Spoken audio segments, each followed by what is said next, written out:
হলি recipe.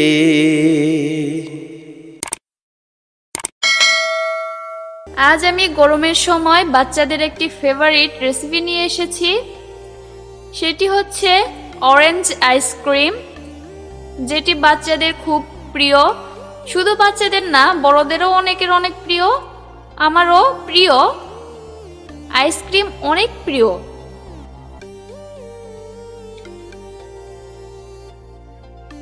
সেজন্য আমি নিয়ে হাজির হয়েছি। তাহলে চলুন দেখে নেওয়া যাক।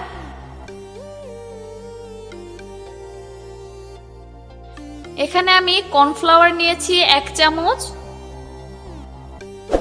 আমি নরমাল পানি দিয়ে 1 চামচের জন্য 2 চামচ পানি দিয়েছি, দিয়ে ভালোভাবে গুলিয়ে নিচ্ছি।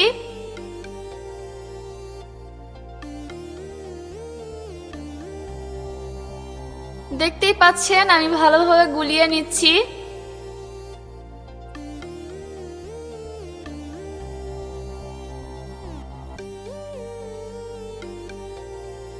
আমার গুলিয়ে নেওয়া হয়ে গিয়েছে।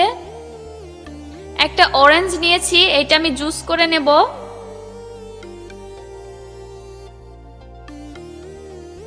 এই যে আমি জুস করে নিয়েছি। চলে আসলাম চুলায়, পর্যাপ্ত পরিমাণ পানি দিয়ে দিচ্ছি। আমি যতটুকু বানাবো ততটুকু পানি দিচ্ছি। 2 কাপ পানি দিয়েছি। চিনি দিলাম হাফ কাপ ট্যাং দিলাম।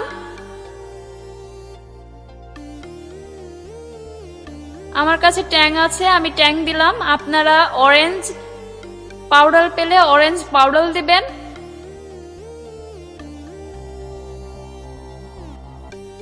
ভালোভাবে নেড়ে মিশিয়ে নিচ্ছি। চুলার আঁচটা অন করে দিয়েছি।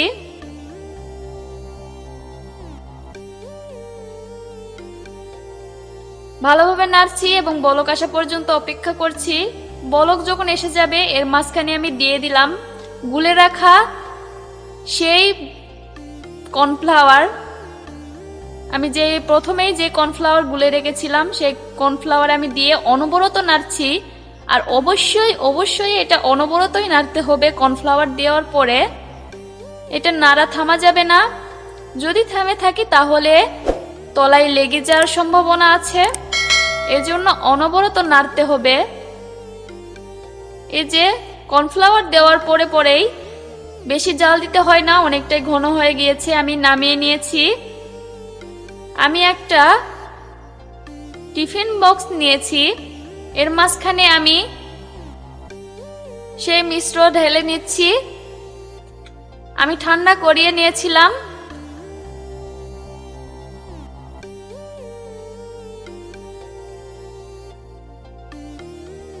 ঠান্ডা করার পর অরিজিনাল অরেঞ্জ জুস যেটা বের করেছিলাম সেইটা আমি ঢেলে দিয়ে ভালোভাবে নাড়ছি।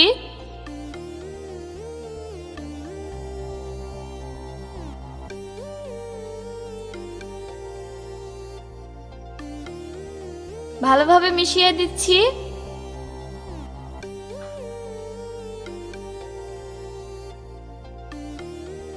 এটা এখন আমি ড্রিপে রেখে দেব। ফ্রিজে হালকা জমে যাওয়া পর্যন্ত রেখে দেব।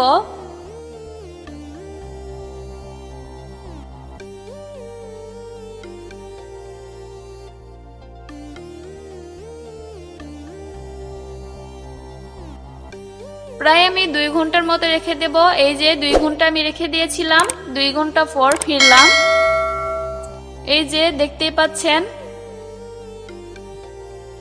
অনেকটাই জমে গিয়েছিল।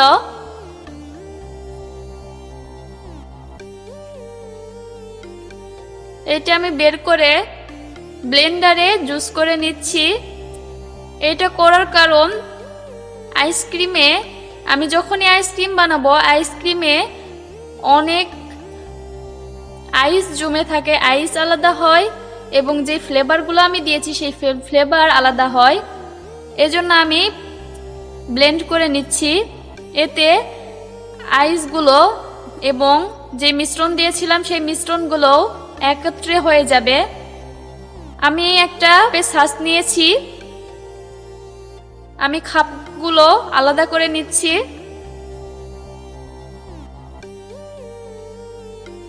এবং আমি ব্লেন্ডারে যেই মিশ্রণ আমি ব্লেন্ড করে নিয়েছিলাম সেটা আমি ঢেলে দিচ্ছি এবং অর্ধেক পরিমাণ ফাঁকা রাখছি।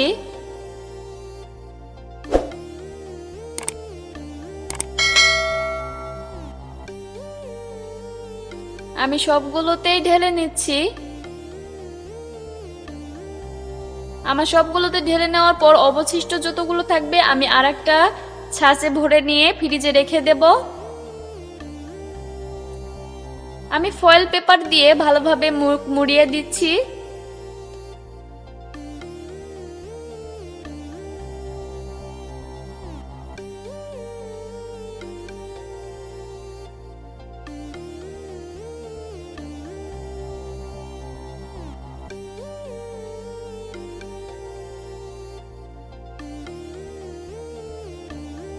এমনভাবে ফয়েল পেপার দিয়ে মুখ মুড়িয়ে দিচ্ছি এবং মাঝখানে ছিদ্র করে নিচ্ছি। আপনারা চাইলে এই স্টিক যে ইয়াটা আছে ওইটাও ব্যবহার করতে পারেন। আমি ওইটা ব্যবহার করছি না, আমি স্টিক ব্যবহার করছি। রেগুলার যে আইসক্রিমে পাওয়া যায় আমি সেই স্টিকগুলো ব্যবহার করছি, এই জন্য ফয়েল পেপার দিয়েছিলাম। আপনারা যদি এই ছাঁচের খাপনি ব্যবহার করেন তাহলে এই ফয়েল পেপার দেওয়ার কোনো প্রয়োজন নেই।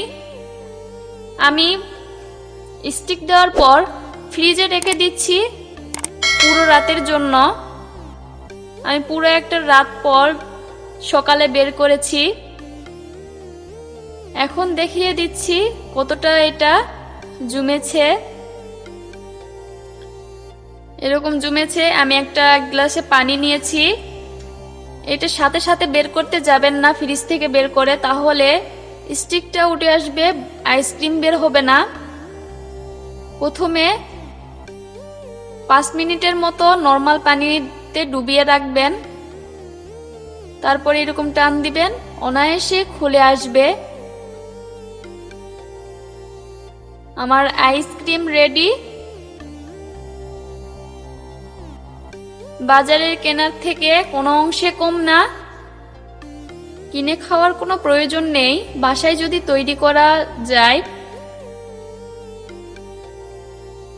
বাচ্চাদের অনেক প্রিয় একটি খাবার, শুধু বাচ্চাদের না বড়দেরও।